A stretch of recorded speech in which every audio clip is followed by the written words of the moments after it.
What's happening, everybody? Somebody's getting after it. All right, so it looks like I'm filming this thing with a brick. Dude, what's up, everybody? Everybody's having a fantastic whatever day you're watching this, and apparently what is amounting to a bunker over here. So the lighting's kind of jacked up in here. For whatever reason, the light kits don't like to work when the temperature is above 50. So anyway, catching up with you guys, seeing what y'all are up to. What y'all think about that video that I put together with all the little electrical gremlins going on with little Miss Revlon? Chick's giving me the red ass, but looks like I think everything's taken care of at this point. Had the car stripped down for the body control module, only to find out that absolutely I was going to have to basically reprogram the body control module to the car. But after I fiddled around with it for a little bit, I think one of the connectors may have just been loose. Fingers crossed on that. But here's the funny part about that. So if you've never messed with one of these things, it's kind of funny. They've got these locking clips. It's not just the thing you just pop in there, although it does have two of those. They're the locking style connector. And one of the issues with that is that even when it's locked down, if there's any movement, it will not make contact. But more to the point, you can actually have that connector on or in its little pocket and locked down, and it actually is not seated. So I'll kind of walk you guys through what happened over here. So I started messing with it. I basically disassembled everything, got the other body control module out of the car, and I was looking for anything that might have been wrong with it. Found out I wasn't going to be able to get my hands on the tool to reprogram the body control module. And so I was like, well, screw it. I'm just going to put this whole thing back together. So I put the whole thing back together. And when you know it, the car wouldn't start. It wouldn't recognize anything. The Uconnect wouldn't kick on, and random stuff wasn't working. So anyway, got everything kind of doctored up, figured out which connector was connected but not fully seated, and then made sure with all of them connected that there weren't any of them that were rocking back or rocking around. And sure enough, I found one that was kind of rocked back a little bit. So got everything basically re-put together, put together, I should say. Fired the car up and everything was working fine. Still had the weird thing with the blinker, though. Now, the weird thing with the blinker kind of cures itself if you just leave the blinker on for about 5 minutes. And I did that while I fired the car up, data logging some stuff, just, looking at some generic idle things. And that was about it. No real harm, no real foul. Put everything back together, drove the car. The car runs great. Even though it was 86 degrees, she'll get to some pretty significant miles per hour pretty quick. Mainly looking at fuel pump duty cycle. I'm looking at fuel injector duty cycle. Just all the goofy stuff. Fuel pressure, just in general, making sure everything's cool. Coming down off of basically the hangover of running at Spring National. So we can chat about that too. But all in all, basically just going through the car and trying to just freshen some things up a little bit. Nothing major, just kind of nut and bolting everything, trying to get down to a weird pop that I have on the left side of the suspension. I cannot find anything wrong with it. Possibly it's a sway bar end link or something. I don't know. At this point, I'm kind of getting past even worrying about it because number one, there's no real issue to report. And number two, or at least the symptom is more or less benign, whatever problem's going on. And two, if I can't diagnose it and I can't see something wrong with it, it's just going to drive me nuts if I don't let it go. So anyway, aside from that, the car's running great, and I will be looking forward to getting the thing back to the drag strip. In fact, I'll have to get the car back to the drag strip because I had to disconnect the battery to make all this stuff work that, I was basically dealing with the body control module, fuel pump control module, and all that.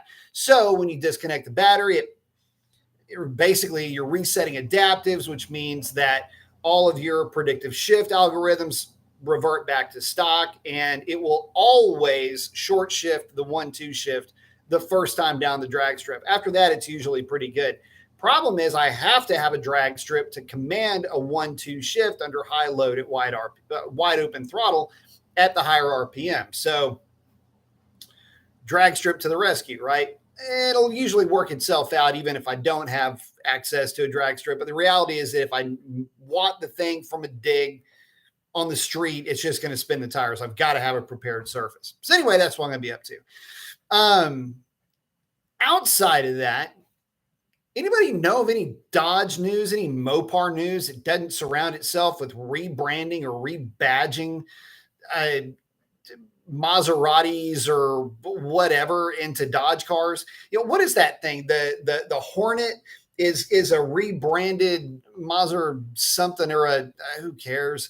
At this stage of the game, it's just another rebrand, and nobody's really paying a whole lot of attention to it. Doesn't look like there's going to be any agreements on the horizon between Brampton or anybody else in terms of labor unions to keep building or not building or whatever with the latest LA platform that we're all driving around in. And, depending on who you believe and what made up names they're given to cars these days, the CUDA, Frat Song, Challenger, Charger, Next Gen, whatever it is going to still be delayed. It looks like that really won't be showing up until 2024 at the earliest. We're supposed to see it in 2022, among a lot of other things that we're supposed to be seeing here coming into 22 with, the release of the new e-muscle Contrade. It doesn't matter at this point. The fact of the matter is that there's really nothing new to report. There's really nothing on the horizon. And the only thing that's been of any real note lately has been that Hurricanado inline GME T6 alphabet soup engine that, it's twin turbo inline 6, 3 liter, 26 pounds of boost. Some doesn't sit right with me with that for the HO version. Even at 22 pounds of boost, I'm a little bit leery with that, even with 91 octane. But hey, what do I know about this stuff? But aside from that, there's really not a whole lot to chat about. So at least not anything coming from the manufacturer. So let me check in with you real quick.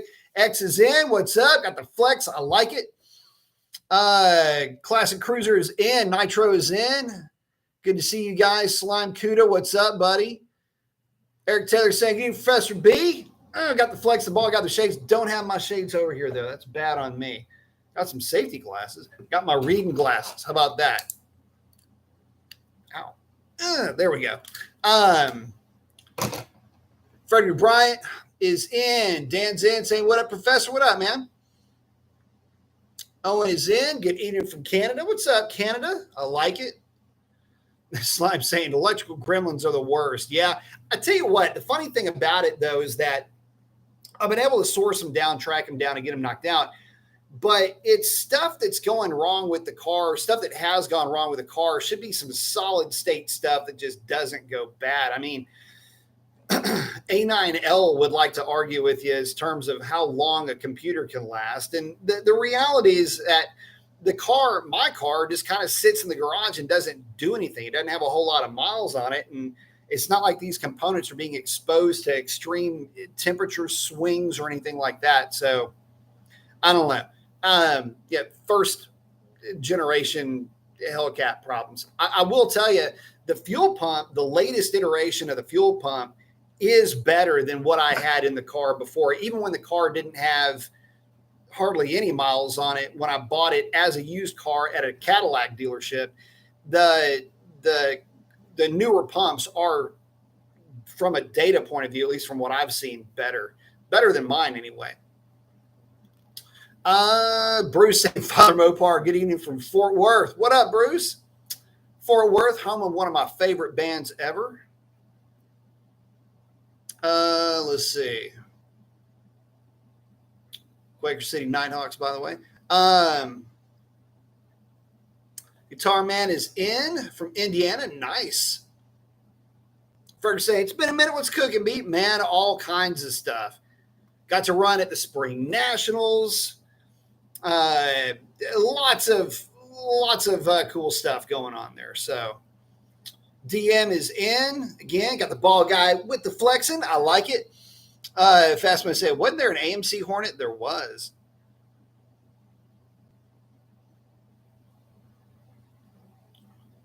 Brando, I don't know anything about that. Michael's saying, get in, Professor Mason. What up, brother?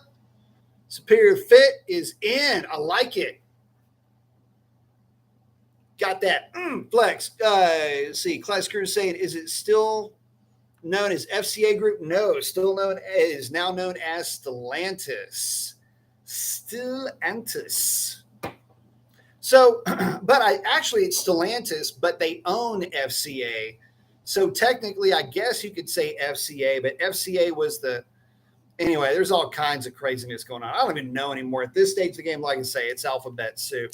But hopefully we'll be able to get some kind of news coming here relatively soon. But, with everything crazy going on in the world right now, I don't know. Everything's going to be a little bit delayed. But, from my point of view, from a marketing point of view, it might be a good idea for Dodge to come out and go, you know what? It might have been a little bit early to pull the trigger on these EVs that we were talking about. Sorry about the rollout for the direct connection thing.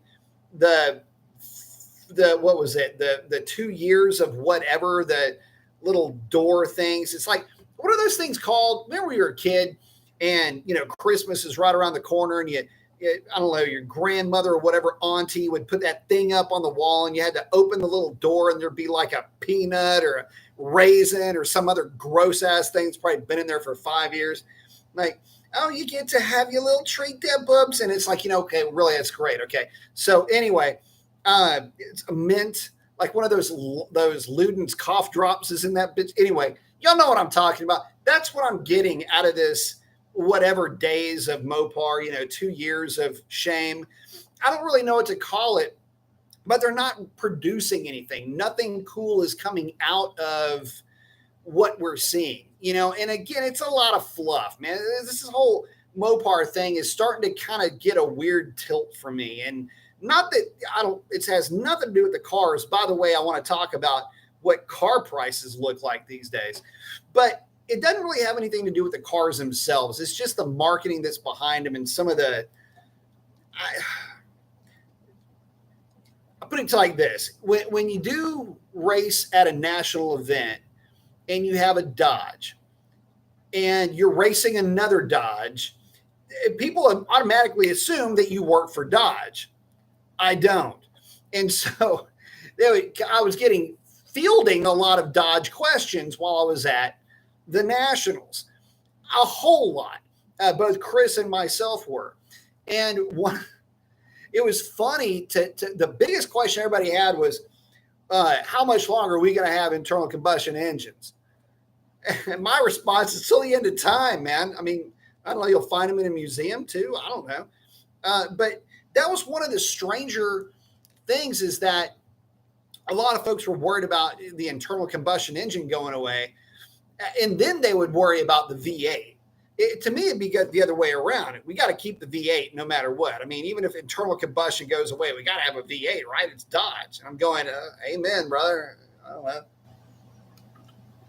Anyway, getting off track. Not that I ever really had a track. Tonight's chat is a little bit, I don't know, it's going to do its own thing. But let me catch back up with you guys. Class crew saying, I'm confused. Me too. Doctor saying, did you notice better grip at the raceway on a national event as opposed to a normal Friday night test and tune? Boy, howdy. So, yeah, the track prep was significantly better, no doubt about it. But I got to tell you, I'm running on the Hoosiers, and the Hoosiers do really well regardless of track prep. I mean, those things will, when you got a winning setup like the Hoosier does, you can practically get that thing to dead hook on a dirt road. And I'm not kidding when I tell you that tire hooks even in really funky track prep conditions. Give you an example of that. In the week that there was between nationals and the following Friday night. I took the car to the drag strip to get some testing tune knocked out of it. And that's the Tesla race. That's actually the only hit that I was able to make that night. If you haven't seen me just get walked on by a Tesla Model X Plaid, that's the SUV, boy, are you in for a treat. But anyway, the car, it actually just kind of rotated the tires over and then hooked. Normally those tires will absolutely dead hook no matter what. So, there are other street cars that had gone out and kind of butchered up the track prep. And those Hoosiers still hooked up great. So, let's see. Bruce saying my friend that had a Scatty had long tubes on forever without a tune. He finally got the tune and doesn't want to get rid of the car anymore. What a difference following the recipe makes. Indeed, it does. And yeah, it's going to make a significant difference when you get the tune to go along with those long tubes. Andy saying, good evening, Brian. Good evening, Andy. Spirit Fit saying, dynoed my red eye twice this week. Kept on getting 680 rear wheel horsepower. Mods, LMI, Incognito, 180 thermostat, 93 tune. Any idea what's going on? It's the typical stuff that you're going to find with that car on a dyno. Those cars have a lot of nannies. And what you're running into with the Incognitus and the even with a 93 tune, you're overtaxing what 93 octane as a fuel can manage from a knock point of view. So 680 rear wheel horsepower. Let me give you an idea. So on an eddy current dyno, the Mustang dynos that Alex Pites uses when I worked for Pites Performance, we had two different demons on the dyno within about a week of each other. And these two cars, this is back in 2018, and the cars were basically, I don't think either one of them had more than like 5,000 miles on them. And one of mine, the guy drove quite a bit. Anyway, long story short, they were doing good to put 650 to the rear wheel. 658, I think, was the best number that I saw. That would have been out of Ray's green car. And then the red car that I was kind of shackled with for about 4 weeks, that one put 655 or 653 was kind of the pivot number. It never really got any higher than that, but it never blew anybody's mind on 93 octane. So what's kind of funny is if you look at the tune, if you look at a red eye tune versus like a Hellcat tune, even at the same load ranges, like the same load in essence, same amount of boost, if you will, the Hellcat will always have higher timing because it's got a cooler discharge temp. Not knowing who did your tune, but I can promise you that you're still running into some heat nannies kicking in, which is wise to do with your car, especially if you're running an Incognito. So yeah, without really going in and butchering up some of it's known as a spark modifier in that tune, you're not really going to pick up a whole lot of power. And really what you're seeing with the tune that you got with the Incognito, whoever tuned it probably left timing alone, threw a little bit of fuel at it and called it good, would be my guess. Of course, I don't know who tuned it, but you're knocking on the door for that particular combination with about as much as you can get away with that displacement and with those injectors and with that fuel. That's just kind of how it works out. We never really saw anything. By the way, if you're asking about, well, what did the demons pick up with a tune? Ray's never got a tune because it was always stock locked computer. But the red car, I want to say on a cool down hit, it made 670. Did it make 670? I'm going to say 672. I don't remember the number exactly, but I think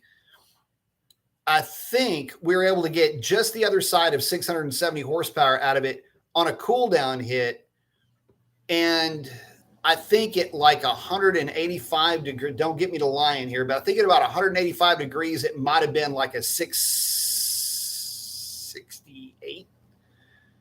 God, I can't remember. It was something like that, though. In other words, even with tuning it, trying to play with timing and all of that, the heat nannies would kind of reel things in a little bit. And cat overtemp protection comes in on pretty hard on those cars too. So lots to kind of dissect when you're looking at what you can and what you can't really get away with those cars. And again, you've got component protection, you've got spark modifiers that you're playing with to try to get the thing to make power, but at the same time, you got to protect components along the way.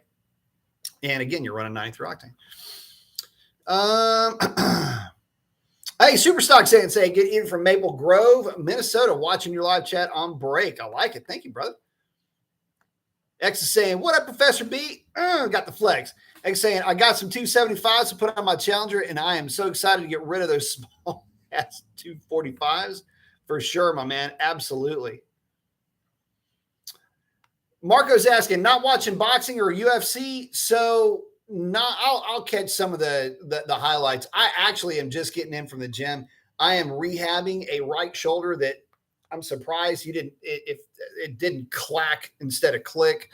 So, but I will catch some of those here in just a little bit. In fact, I think UFC really won't be up and running here for another hour or so. So, but I will be watching highlights of the fights.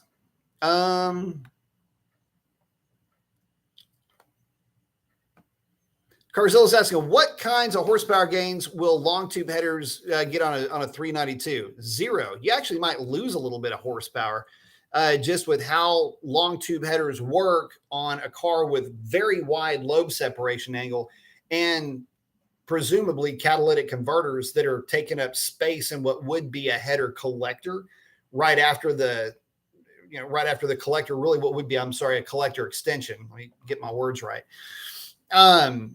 But you will pick up partial throttle and you'll pick up torque down low. I think that they're worth it for the 392 only for that.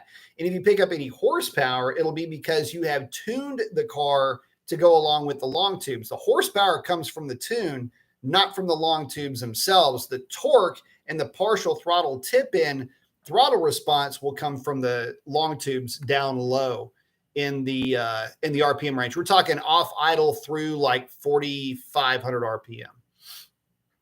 And that gain is going to wane as you get to about 4,500 RPM.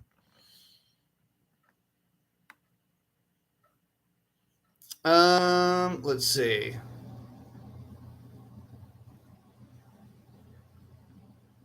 Oh, Marco's saying got a C7 with long tubes, intake, X-pipe, and dyno, 411 to the wheels. Very nice. Those are fun cars.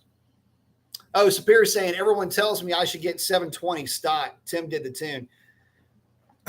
Look, Tim's tunes are good. Talking about Barth. Look, I don't want to say yay or nay when it comes to dyno numbers, but I have to ask, what did the car baseline before the tune went on the car? Because see, here's the thing.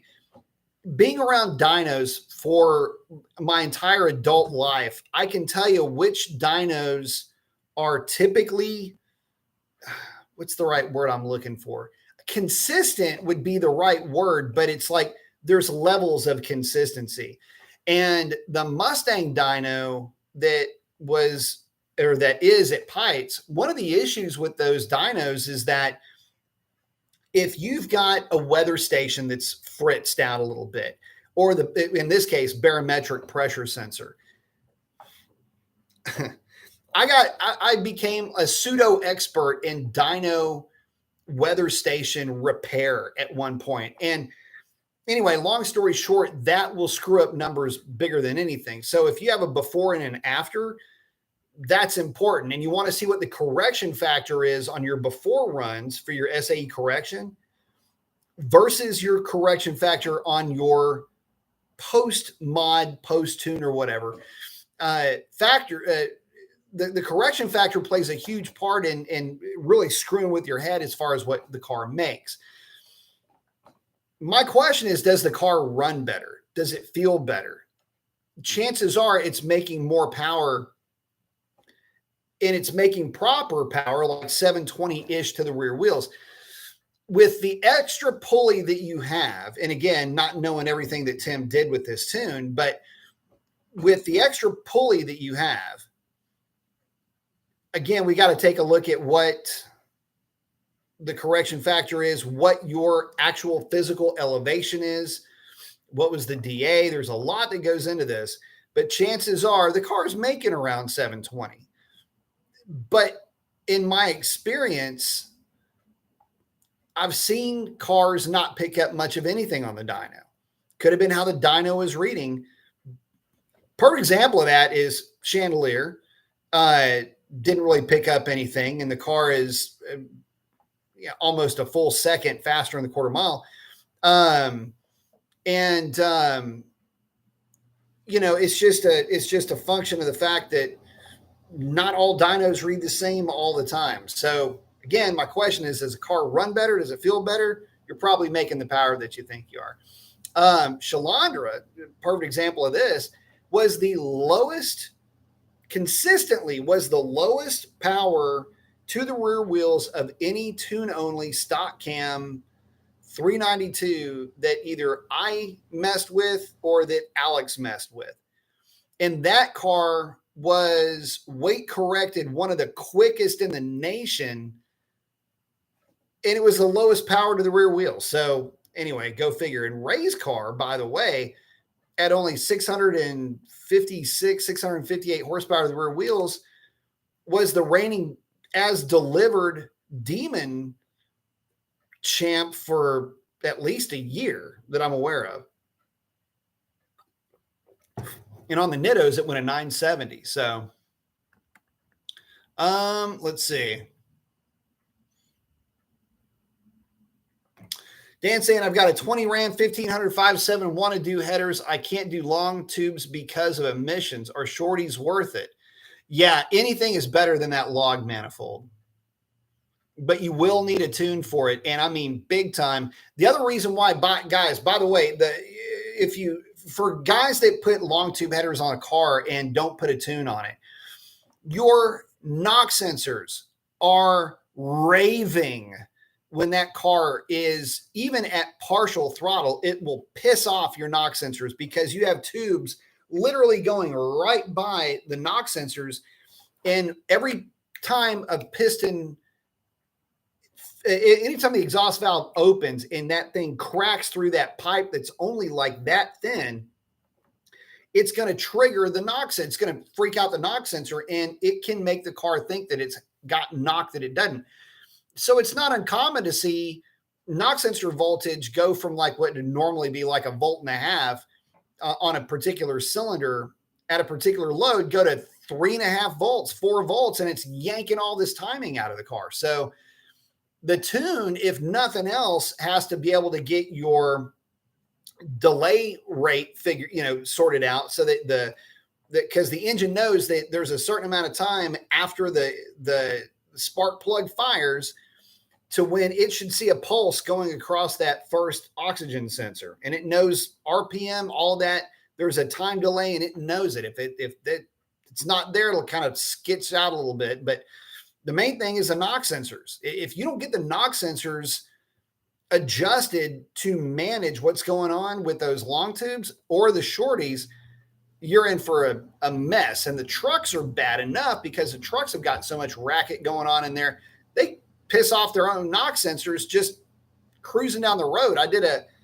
Not to be that YouTube guy, I did a video about that, but I did a video about that. And I'm even showing like it cruise, it's yanking a bunch of timing. So yeah, one of the best things you can do to a truck is to get in there and take care of some torque management, even with the stock manifolds. Let's see.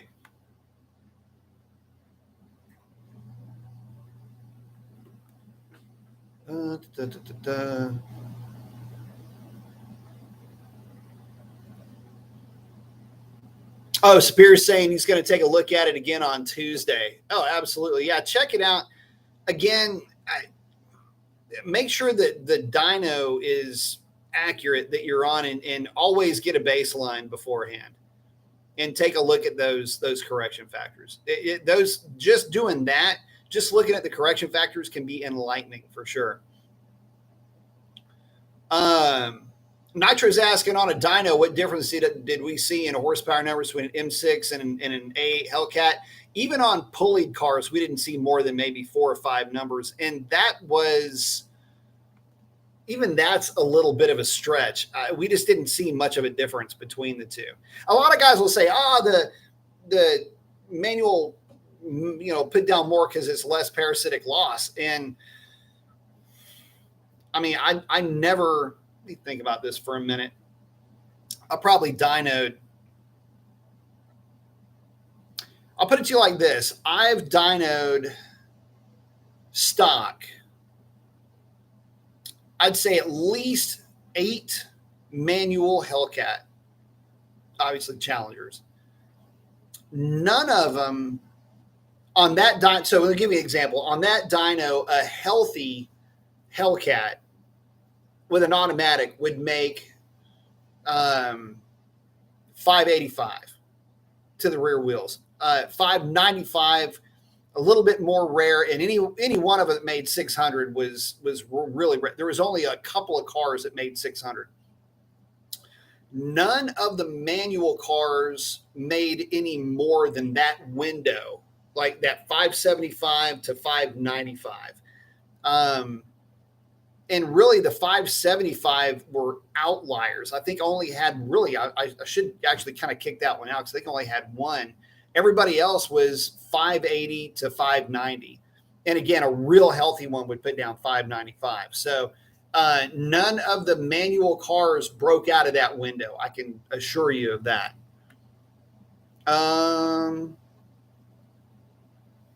Cal's asking if I use line lock for burnouts. No, I don't. I just do a brake stand, old school style. Saying, Master Mason, I have a very important question. How's life? Life is amazing. It certainly beats the alternative. Marvelous Marvin saying, what up, you Mason? I'm enjoying the live stream. Thank you, brother. Hope that you continue to. Thank you very much. Let's see. Cal's is asking me, switch over to 309 gear for a Hellcat. Do you need to run a pedal commander? If you don't want to get it tuned, yes, absolutely. There's some other goofy things that go on whenever you put a 309 gear in these cars that has a lot more to do with partial throttle shifting, low load shifting. That's really what gets that's if you even notice a difference, which I'm 99% of the people that would do the mod to the car wouldn't notice a difference. But there are some things that I've been working on with Little Miss Chandelier back here that are, and this is 100% specific to my car, but I am just nth degreeing partial throttle at torque values, engine output torque values less than 300 foot-pounds. Getting that just absolutely perfect. And I will end up with more data logs and more time put into this obscure portion of my trans tune than anybody has any right to. But hey, if you got the stuff to do it and you're bored, hey, why not? But yeah, I would say with 309 gear, pedal commander is going to absolutely be necessary if you don't want to get it tuned, because and the pedal commander, pedal box, there's a lot of different pedal interface. But the reason for that is there's just no load with a 309 the way that there is with a 262. And a lot of guys, when they go from 262 to 309, will complain. They'll say, man, look, it just doesn't feel as snappy as it did. So a pedal commander will go a long way in terms of making that problem go away. You can build back some of that snappier throttle response that you're used to. And really, it's a boost response thing. There's just not as much load. Not as much load means not as much actual boost is being applied with the same amount of pedal input. And so it'll mess with your head a little bit. Now, once you tip into it and really, give her some beans, she'll wake up pretty good. But again, it's not as linear as what you're used to. Carzilla's got the thumbs up. I like it. Thank you. This asks, do you think the jailbreak will be a rare car? The jailbreak's going to be rare just because you're going to have a bunch of different, it's kind of like a customization, kind of make it your own type of a car, but it's not, the jailbreak doesn't have the Whipple 3.0 on it, right? I mean, it's just another Hellcat. It's just another Hellcat variant, I should say, Red Eye or whatever it may be.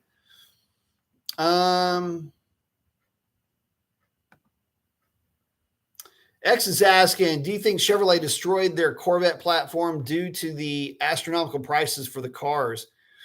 In regards to being affordable, the Vette's really not the Corvette for me anymore. The Corvette quit being the Corvette. This is debatable, but in a lot of ways, the Corvette quit being the Corvette to me with the exit of the C6. The C7, although technically a better car, I cannot stand the thought of a mid-engine Corvette. When you look at the history of the car with front engine cars being just a Corvette, that was the American sports car. But I can see why they would do it. The problem is the C7 is so far and away better than the C6, but the pricing wasn't that crazy. Its base C7 was, 55, 60 grand. And a Grand Sport, which is really the one that you want in terms of looks, because damn, that's a good looking car. I think it was like another 4 or 5 grand over that. Anyway, that's the one that you would want, or the Z06. But ergonomically, it's just on another spectrum. I mean, it's just that much better. Now, the argument is, well, did it really go away with the C6 or the C7? I say C6 because it was a bit more agricultural, if you will. It was just a little bit cheaper car back then. C7 is just a completely different car. But yeah, for me, when the car got so expensive that you can't afford it, became more the norm, or rather, I should say, I can't afford it, became more the norm that you would hear guys when they were talking about the cars. That was their response to it. Corvette's its own brand, its own thing, and it's got to create its own image, and that's what they've gone with. Nothing you can do about it at this point. But yeah, for me, it's just not as much of a. I'm having a real hard time getting worked up over the Corvette right now.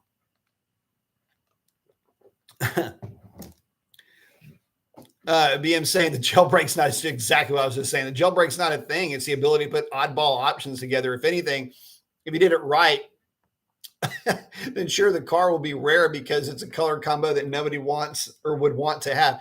So it's funny you should mention it. So one of the combos that I heard that somebody was putting together was a Christmas combo. Basically, it was green with red interior, and I was just going, that's got to be your coffin car. Like, that's going to be the car that you have for the rest of your life, because only you are going to want to have that thing for that long, man.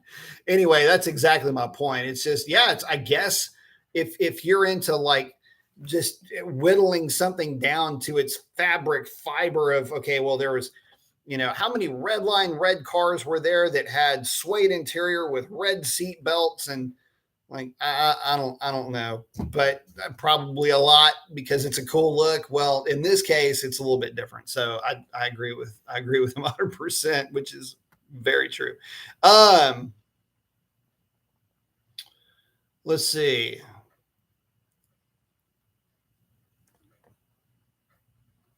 Oh, hang on.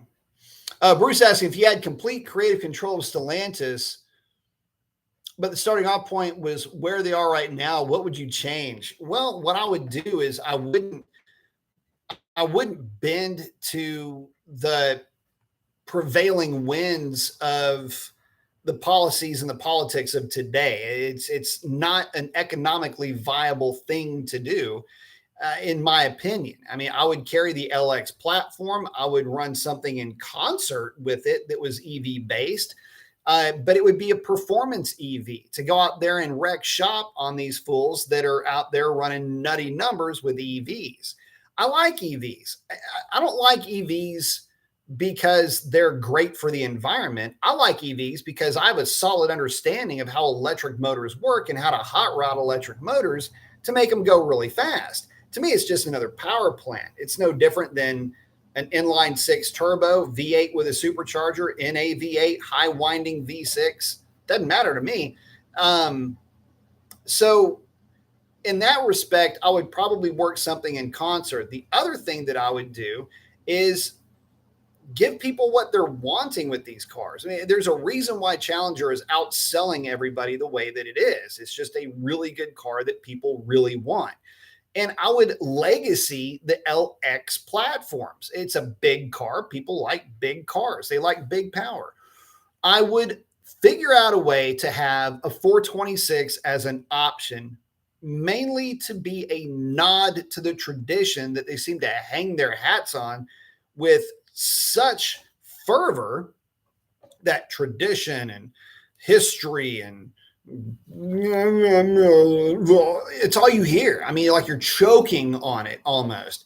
They're like Harley Davidson a lot in that respect. So, for me, figure out a way to make an NA 426 viable, fuel efficient, whatever you got to do, but have that as a nod. And it's not going to be that much more powerful than a 392, but you get the nostalgia and you get everything that you want. Instead of 485, all right, fine. It's 510 horse or 520, whatever the number is. It's just going to be more torque, production, horsepower, whatever. Maybe a revised intake manifold. Keep what you got. Who knows? Who cares? That's kind of the route that I would go with it. And I would drive the point home more with the traditionalists. And again, give people what they're looking for. Throw the 392 in the pickup trucks. We've got the TRX. Obviously, the architecture is there. The block's the same. It don't matter. Just put the 392 in the thing. There'd be a lot of stuff that I would do with it. I would also focus on small cars that are city cars, things that are going to work well in an urban environment. I think that's where Dodge really screws up. Everybody sees Dodge and the hot rods and the tire smoke and the marketing and all of that, but they fail to remember that you've got to have small cars that work in a city and urban environment, fleet cars, if you will. And so I would focus on that as well and, bring in all of the corporate might of the Stellantis umbrella that you're under.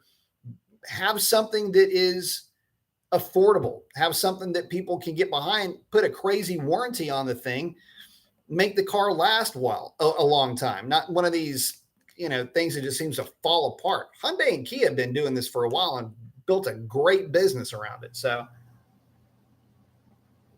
that's what I would do. I would focus on the hot rods, give the truck guys something cool. And then focus on the low cost, high efficiency vehicles.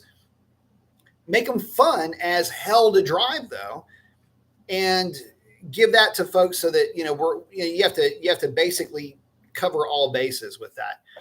And then if you want to have a halo car, that could be your car that you're working on in concert with your internal combustion. Bring back the Viper, all-wheel drive, nasty as hell. You can go that route if you wanted, but there are things that would be far and away better than what they're doing right now. I could just go on and on about that.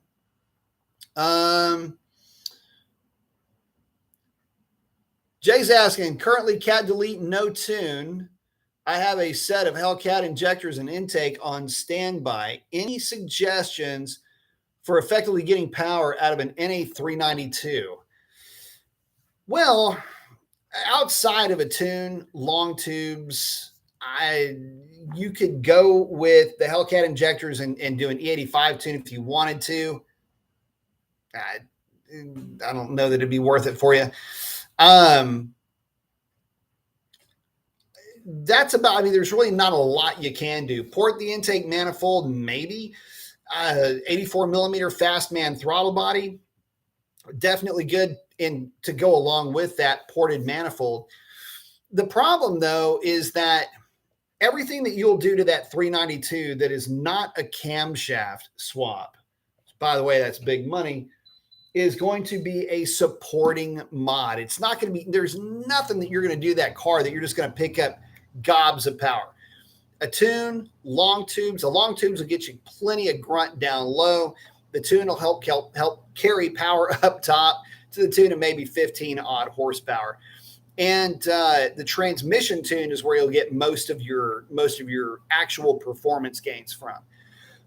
Outside of that, I really wouldn't throw any more money at it unless you're just dying to do a build on a 392. And in that case, get you a cam.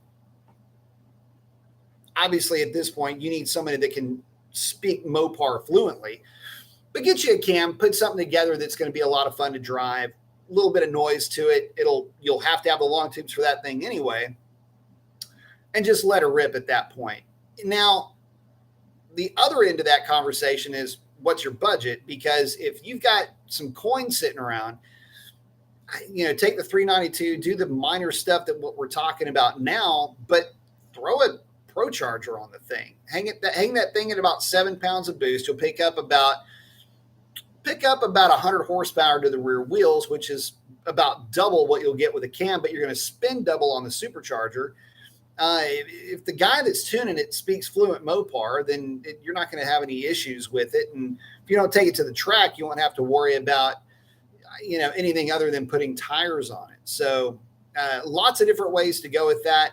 I've seen both. I've driven both. And I will tell you that from just a driving point of view, the cam has got a little bit more theater to it. The supercharger, the thing is, superchargers make power. You just may not really notice how much power you're making because the jump isn't all that great in terms of being a percentage of what you're starting out with. So if you add 25% to roughly 400 horsepower to the rear wheels, and you're making 500 or 530 to the rear wheels, it's still going to feel strong. It's going to be a stronger car. But it may or may not redefine what you think of as fast. And that is going to be completely up to you, and your budget and your situation will depend on how that works out.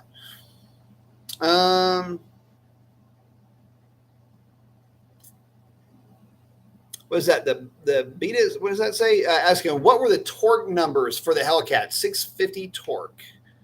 Shane Watkins asking, checking in if you're talking about to the flywheel. What were they? About 600, actually about 5. Let's see, I forget what they were to the rear wheels. I don't even have one of my, we never even looked at torque numbers, to be honest with you. But they were typically, they would be about 5. They're always basically kind of matching almost on that eddy current dyno, like 6. You never would see 6, but you would see like, I don't know, 550 torque, give or take.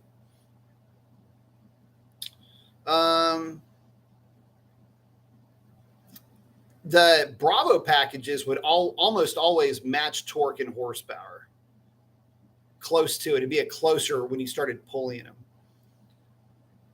The main thing that we're looking at when you're looking at a dyno chart, by the way, is you're looking to make sure nothing looks weird and that the number at the very top of the run looks good.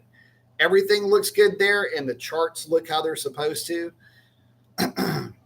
After a while, I'll be honest with you, after a while, you become numb to numbers working on a dyno. You could have, okay, here's a great example.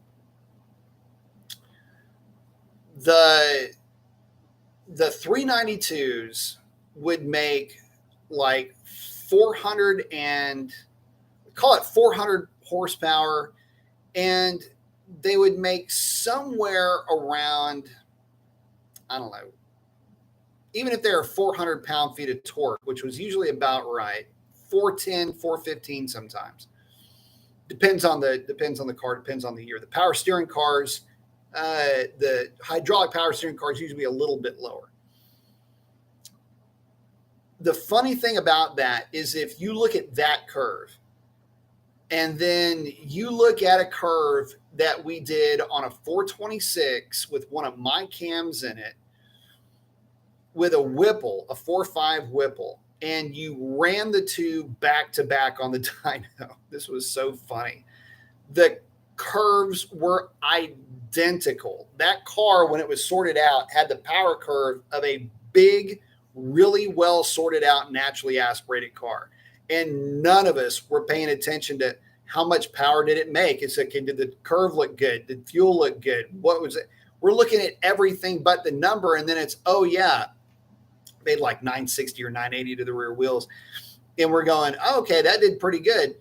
But it was funny because this was one of those deals where you're like, it's late at night. And you're just going, God, I just want to get this car off the dyno.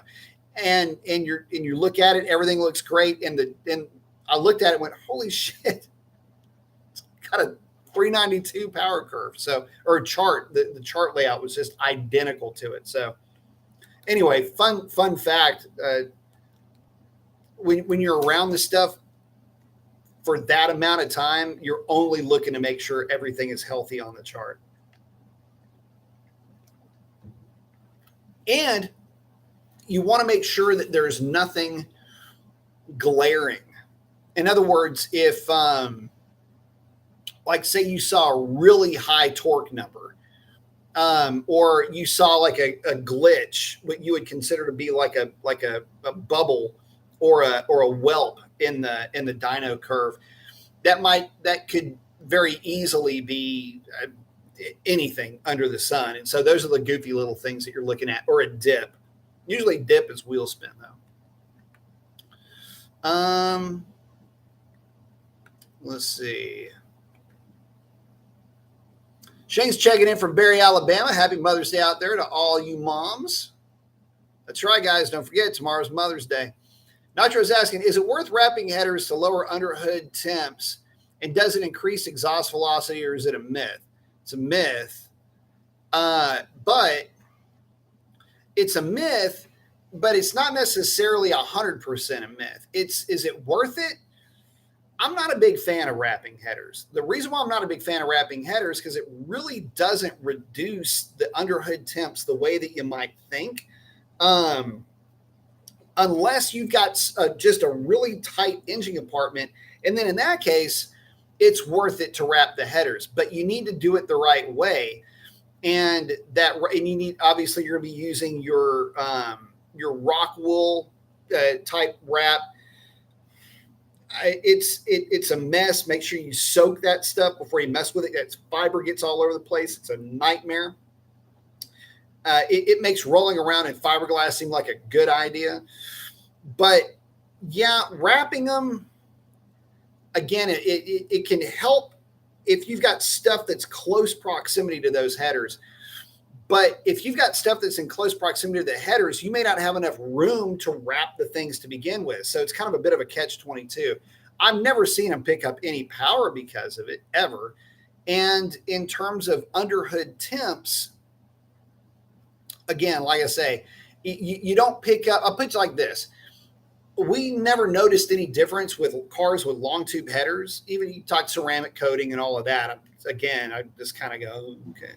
But that versus the shorties that come on 392s and Hellcats, you never got a sense that there was more or less underhood temperature what the car was running.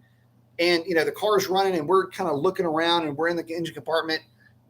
It never was like, wow, it's cooler with the stock headers because they're surrounded, they're clamshell surrounded with that, that stuff that's in that clamshell. We never went, oh, wow, that's so much cooler than the long tubes that might've been on the car. You did never notice it. And you never noticed it in the car either with the long tubes either. So not really in this situation, not so much.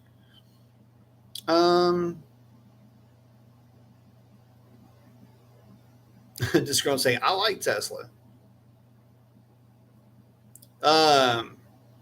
Let's see.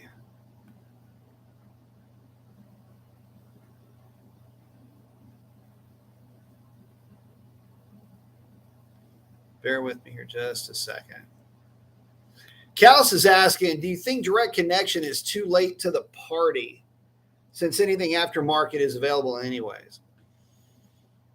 They're a little late to the party with how they're bringing themselves to the party. I mean, the problem with direct connection is they're not bringing it to the enthusiast that is shopping the aftermarket.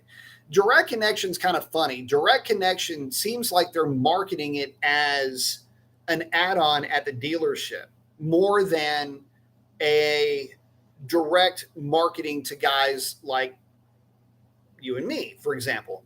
So to me, it's starting to smell a little bit more like undercar coating, window tinting, and extended warranty sales guy now has direct connection to play with. And that guy or gal will not be a performance enthusiast, will not own a performance vehicle, and will be reading right out of the catalog and will try to hype you up with all this amazing new power you can get and you retain your warranty. Yeah, that's the kind of crap you're going to get from these guys. And that's why I've been saying, look, marketing the direct connection program is a great idea, provided that you are really driving this to the guys that are going to be consuming this. And I'm just not so sure that they're doing that. I'll give you another example of this. And I hate to, oh my God, I feel like an asshole for saying this, but it's got to be said. So when I was at Nationals, Mopar had their booth. And they had on the wall, they had the pulley and the torque converter and a few other things. And the poor girls that were there, and I'm standing there and I'm looking, and of course I'm geared up and Mopar Chat Live stuff. And, you know, I'm looking at it, and the girl said, do you have any questions? And I said, yeah, what is there going to be any tuning that's going to be involved if you decide that you want to get the torque converter? What tuning will come with that, and what tuning options are there for the cars in general when they get the tune? Is it a transmission tune? Is it engine only? I mean, I got a lot of questions. The poor girl tells me, God, I want to throw up a little bit. Well, when I read it on the internet, it didn't say anything about that. This is your representative speaking, and I'm dying a little bit inside. So I said, okay. So, well, I was also looking at the cylinder heads, and the poor girl said, yeah, well, these cylinder heads, the exhaust valve is sodium filled. And I'm like, yeah, Hellcats are sodium filled. Red Eyes are sodium filled. All the large bore Hemis are sodium filled exhaust. Oh, well, it didn't say that. And I'm just going, I didn't want to carry a conversation anymore. So what does that tell you? That tells you that they're not. I've got this set of tits telling me shit that's wrong. Somebody's getting after it, and somebody else is following them, chasing them. So that's what it was. Again, it's marketing. And to guys that are interested in the performance and have a background in hot rodding and want to learn more and are interested in the differences, are getting nothing but fluff. And the problem with that is that represents to me, the fluff represents to me what I am to expect at my local Dodge dealership. Now, I haven't been by my local power broker since Nationals, and my schedule simply has not allowed for it. But when I am frustrated by the annoying set of tits that had no idea what she was talking about, aside from the fact that she read a blurb on something before she got picked up to go to work that day, You can only imagine what I'm going to be like when I show up to my local power broker and start asking questions, because now I'm pissed. I'm pissed because nobody could give me an answer. And it's not the tits' fault, right? The girl's doing her job as best she can. She's not a car nut. She's not a performance enthusiast. She's a tits model that got hired to come out and yammer on about Dodge stuff. It's neato mosquito and it makes a lot of loud noises. Vroom! I'm a car chick. Look at me. I'm cool. Watch me eat a hot dog. This is the problem with all of that, is that she's got her place, but it's not in the position that she was in. Now, on the other hand, bring somebody in like me, some people like some of you guys that could actually answer the question and that could actually walk you through the solution.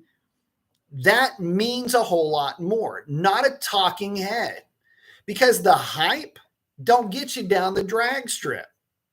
And the problem is that that's really what they're selling, and the public is eating it alive.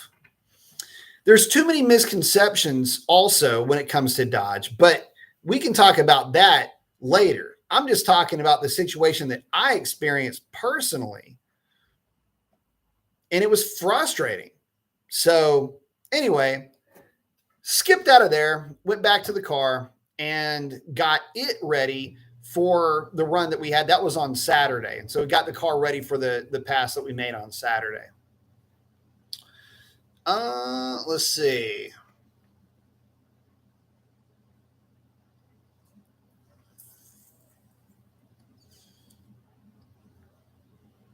X is saying, that makes sense. You might as well go towards exotic cars at those price ranges. Of course, depending on the price for the exotic car. I'm not even into exotic stuff anymore. Ron's asking, what do you recommend for an engine monitoring system? I have a Hellcat Swap 70 GTX, runs great. Just would like to be able to monitor everything to see what's going on. Planning on racing it. So most of the guys that do the 392, the 5.7, the Hellcat, the Red Eye swaps, they all use HP Tuner's scanner and HP Tuner's software, and they'll have somebody put together a configuration file, and that is what they'll use to data log the cars. I don't know of a lot of people that go a different route. Some like Diablo. I prefer HP only because that's what I learned. It's kind of like if you learn a language, a certain dialect, that's what you're going to speak. Even though you're looking at the same stuff, the systems are a little bit different. But I like HP tuners. The scanner is really good. That's what I've used for all the swap cars, and I've played with quite a few. In fact, the latest one was a Roadrunner with a 392 that had one of my cams in it. So I would have built that one a little bit different, but good running car. 69 Roadrunner, by the way. Shane's asking, Mopar Nation, if you want to put those Hemi engines to good use, get that special mom in your life and take her out to her favorite restaurant tomorrow. She will want one guaranteed, for sure. Marco's saying, I want you to build me a 5.7 Hemi long tubes cam, 6.4 manifold, regular cab truck. Can't find one up here. 8-speed and sliding window and bigger screen. Those are tough to find.